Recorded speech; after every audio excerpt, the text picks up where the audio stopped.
Classic WoW is what it is, but it's modern WoW that has to get better in the long run. This is MultimediaJay Radio Style for Tuesday, September 17th, 2019.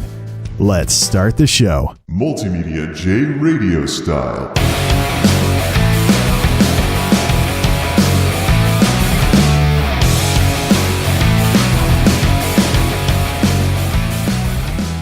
Want to know a surefire way to know when it is that you're more mature than you used to be? When you don't mind being wrong about something. Now, I'm sure that this is going to get crap views, just like a lot of the other stuff that I upload these days, because YouTube crushes small channels and asks questions later. But that's the way things are.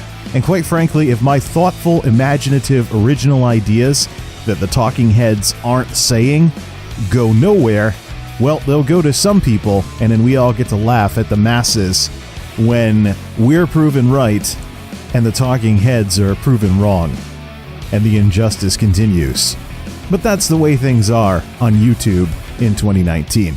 What we're looking at is a map of Northrend from when I sent my hunter out there last night. I thought, okay, Blizzard has all this pick where you want to level stuff in the modern version of the game now.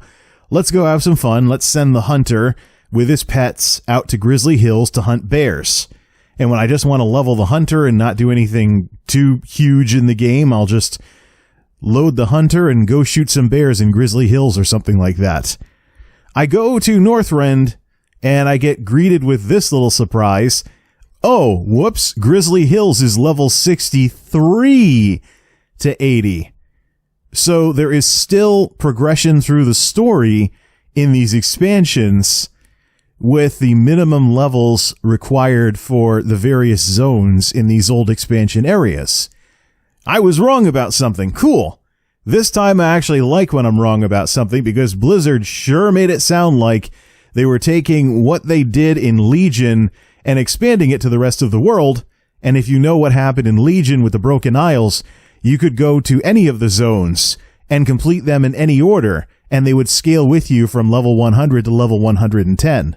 So the announcement comes out that Blizzard is expanding this to the rest of the world. The rest of the world is going to scale, and then they give level ranges on what the minimum and maximum levels are for these various areas. It's pure logic to put everything together and say, yeah, you're going to be able to go through zones in any order from 20 to 60 in the original areas of the game, and then 60 to 80 in Outland and Northrend, etc.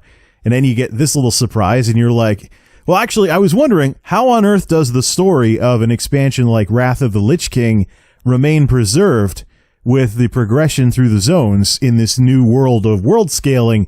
And as it turns out, there is still minimum levels.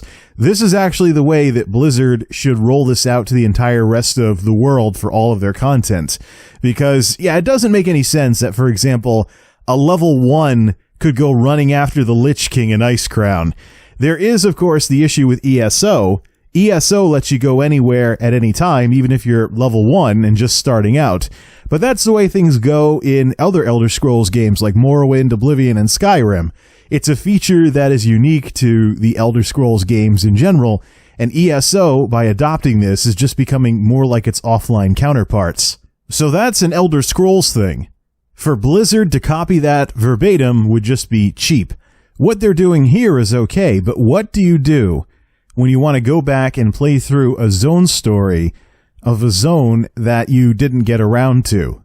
And this is where some of the shortcomings with Party Sync are going to come into play, because the closest thing to Time Walker mode that I was talking about earlier is the upcoming Party Sync system in 8.2.5, which requires you to have a low-level character to pair up with. Now, I don't know how many people are going to start sock puppet accounts or use their alts or something in order to party with their alt, in order to get locked down to the level range, in order to make this work some other way, until Blizzard makes Time Walker mode into an official feature of the game.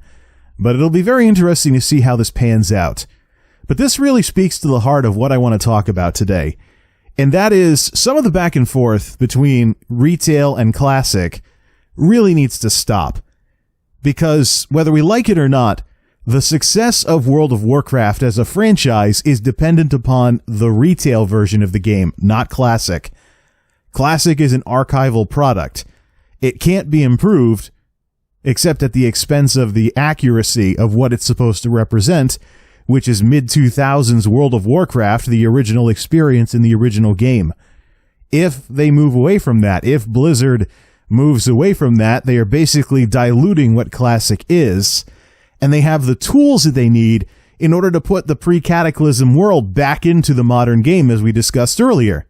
So the people that want a mix of old and new can, of course, go to a Bronze Dragonflight NPC in the capital cities to get switched back to the old world, and then there'll be a debuff similar to the Timeless Isle that disables the flying mounts, and there's your Classic experience with a few modern features like hunters having focus, transmog, dungeon finder, the whole 9 yards. But it's the current game that needs to improve, even if Classic ends up serving as a test market for getting retail up to snuff. But ultimately, it's retail that has to improve because that's the only way that this story moves forward. Classic will have its appeal for a season, and then all you're going to have playing it are enthusiasts who actually deliberately want to play the old game. It's the other game that needs to improve if there's to be any moving forward from all of this. There are some people in Classic right now who are rooting for retail WoW to be sabotaged out of existence. But if that happens, what does that do to the future of Classic? Eventually, some people are going to get bored with Classic. Who is going to come play Classic except people that are curious about the modern game's roots if they weren't around back in the olden days and they don't understand why they should prefer one over the other? Unless, of course, the people playing Classic can convince people to change versions of the game to come over to Classic. But I just don't see that working out on a large scale. What I see working out a lot more easily is for Blizzard to improve the regular game, and then people get curious about where this game came from, and they go play Classic that way. They get used to all the old systems, and they decide, do they want to stay with this or do they not? But in order for any of this to happen at all, people need to give Blizzard a chance to improve the game and keep it improved. I know Blizzard has a history of cyclically improving their game and then rolling back the improvements. We've been seeing this for 5 years now with Warlords of Draenor. But if Blizzard ever breaks this cycle, people need to be willing to take that seriously in order for this stuff to eventually end up in the history books where it belongs. Otherwise, we're wasting our time playing either version of this game, Classic included. So as I conclude all of these commentaries and podcasts for a while, I want that to be what I leave on the table here for people to think about. World of Warcraft's only future is if Blizzard improves retail. Classic is what it is, warts and all.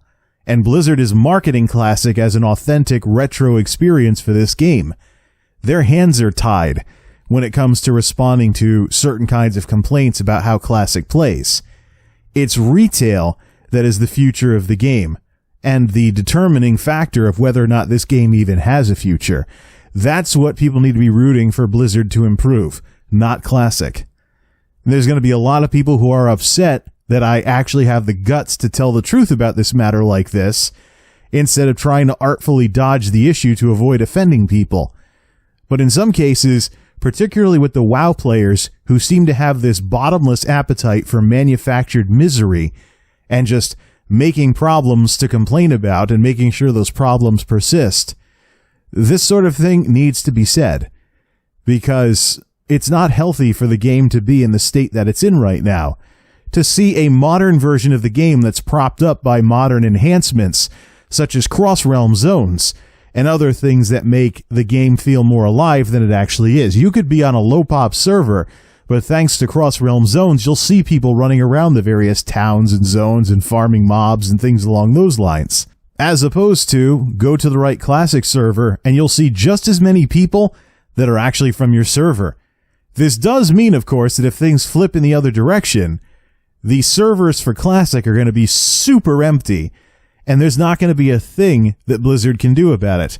They just have to encourage you to move to a more populated realm or consolidate realms together. But would that really be an authentic Classic experience to consolidate realms? Because When have realms ever been consolidated at any point in WoW's history? Like I said, Classic is what it is, warts and all. It's retail that we need to focus on in terms of whether or not this game has any future whatsoever. Because I'll tell you that despite all of this stuff with WoW Classic, despite playing through a little bit of BFA to go through the story, and despite all the stuff that I've been saying on these podcasts, as I've covered all of this, views or no views, my best MMO experiences are still in ESO. They're still in Elder Scrolls Online. Blizzard's two choices are to either fix what they have or end up in the awkward state that they're heading to right now, where, as we see with the difference between Classic WoW and Modern WoW, their best achievements are in the past. Thanks for listening, everybody. This is MultimediaJay, signing off. Thanks for stopping by.